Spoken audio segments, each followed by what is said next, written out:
5 men allegedly burned the crosses in May at a federal courthouse, in front of the NAACP, near 2 elementary schools, and at the home of a black family.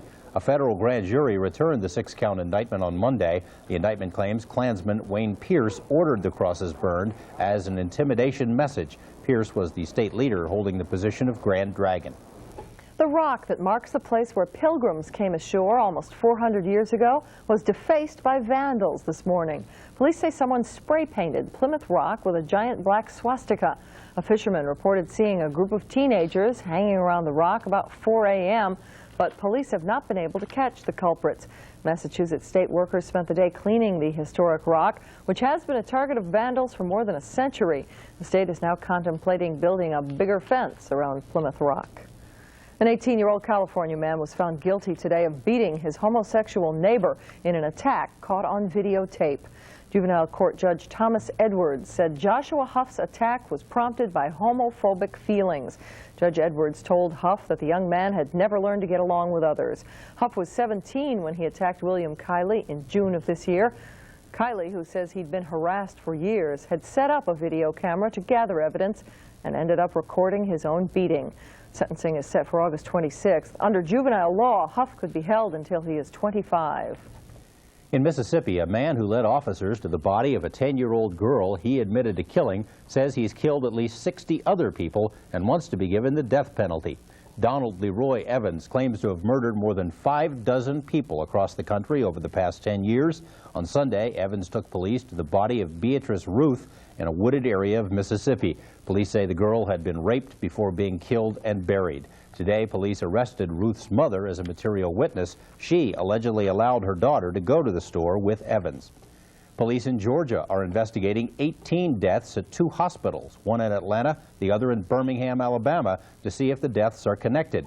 WAGA-TV in Atlanta is reporting that the investigation is focused around an intensive care nurse who worked at both hospitals. The nurse has not been identified and has not been charged. The Georgia Bureau of Investigation is confirming that it's investigating possible crimes by a former hospital employee. The deaths in both hospitals occurred in ICU.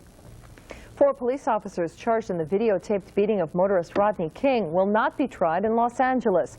Judge Gary Klausner today granted a change of venue in the assault case against the 4 officers.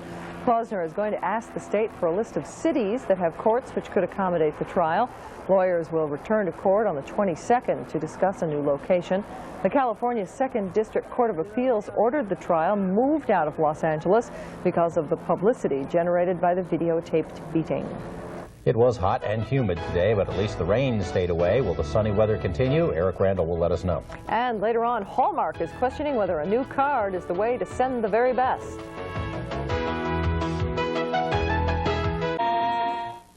Eric Randall's here with the weather. We seem to have escaped the thunder boomies this time. Yeah, you used the term, what, hot and sticky a little while ago.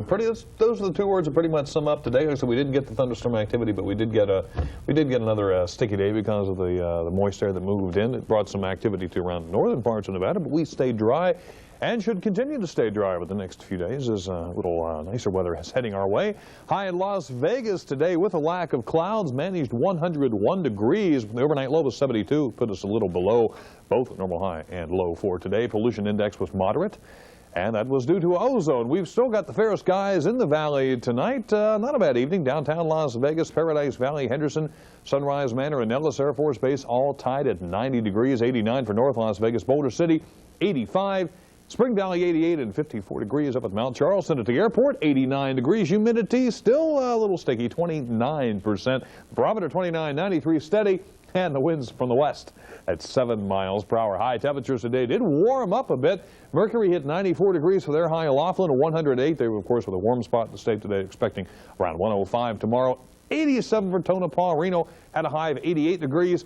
Caliente 92, Ely had a high of 87. They should drop down about 4 degrees tomorrow. And other than that, not a lot of change expected in temperatures around central and southern parts of Nevada tomorrow. We still have the clear skies, or mostly clear skies down around our way, but the clouds, of course, still pouring in across central and northern parts of Nevada. We're still getting some moist air that's being drawn into the Silver State because of tropical depression Hilda.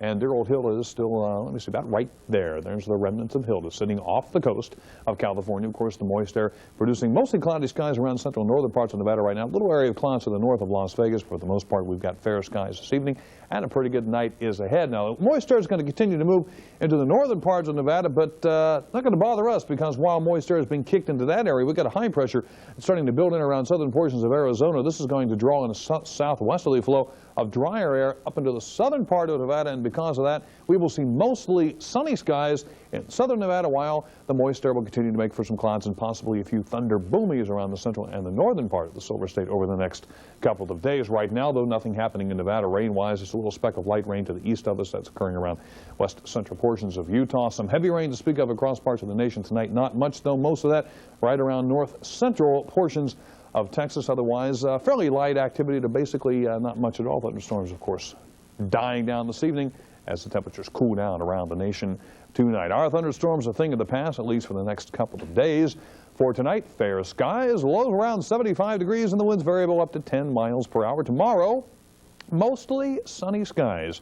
Highs right around 101 degrees, so not much change from what we saw today. Winds kind of breezy at times from the south, 10 to 20 miles per hour. The extended forecast calling for mostly sunny skies into Friday, and for the most part the weekend as well, but maybe a few afternoon clouds forming. Really no main reason to think of thunderstorms at this time, but a few clouds here and there. 101 degrees, the highs tomorrow and Thursday, and then a little bit warmer Friday, Saturday, and Sunday as we get back up to what we should be for this time of the year. So a little bit of high pressure bringing dry air into the southwest, and we've got some sunny skies heading our way. George? Thanks, Eric. Tonight, 41-year-old Larry Holmes hit the comeback trail, but looked much different from the Larry Holmes of old. And the Phillies were looking to keep their winning streak alive against Pittsburgh. Scott Higgins is next.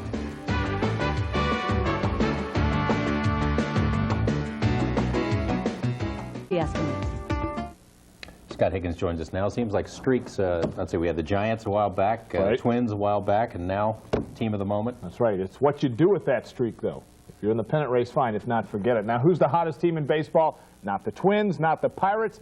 Yes, it's those crazy Phillies. Still not in the pennant race, but sporting a 13-game winning streak at Pittsburgh tonight. Wes Chamberlain has been doing it all along. Singles to center, and Andy Van Slyke fielding more like Andy Warhol. Lets it get by. Score Danny Cox. And the Phils led 1-0. Bring on Charlie Hayes now, who will rip one deep to right center, but Van Slyke could ill afford to be embarrassed again. This time he makes the catch at the wall. Nicely done. Pirates rally now. Cox serves one up to Jose Lean, who tightropes one down the right field line. Don Slott bringing it around third. He'll score. The Pirates had a 2-1 lead. Then it's Ricky Jordan trying to defend himself on this one, but watch him tap a comebacker to the mound, to home for one, to first for two, score it 1, 2, 3. Pirates end the streak. Final 4-3. Elsewhere, St. Louis 7-4 over the Mets. The Cardinals still 7 games out. Now look what's happened in the West tonight. The Dodgers lose in 10. The Braves beat the Giants 9-2. L.A. by only a half game over the Atlanta Braves. Montreal 7, Chicago 6, and Houston over San Diego 12-9. In the American League, the Twins are still playing well enough to hold their lead in the West, but California has been able to handle them despite being in last place. Here's former Angel Chili Davis taking Jim Abbott for a ride to the glad bag in right center. No, that's not a homer. Kirby Puckett moseys home, and the Twins led 1-0. But this is how you're supposed to do it. Lance Parrish blasts one to the same place, except this one clears the baggie for a home run.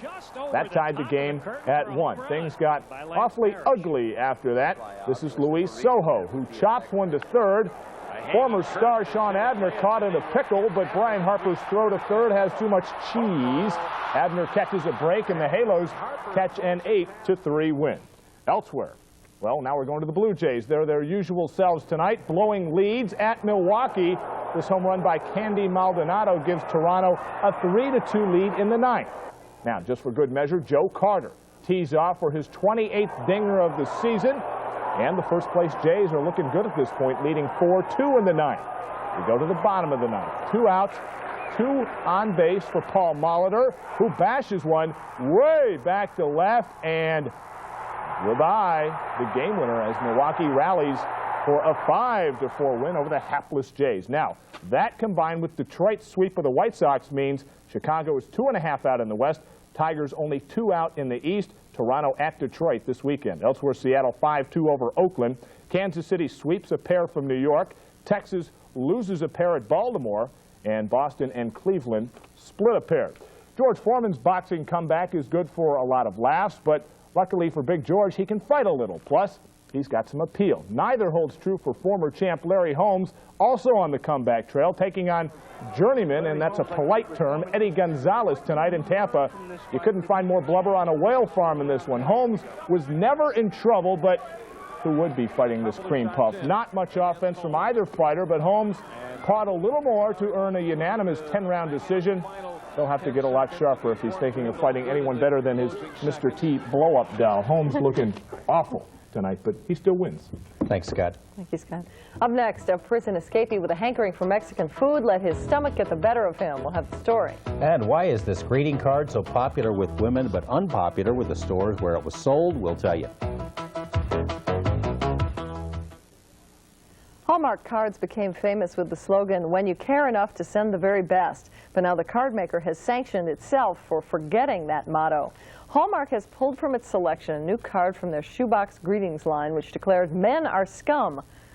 When you open the card up, it cuts a little deeper, reading, "Excuse me.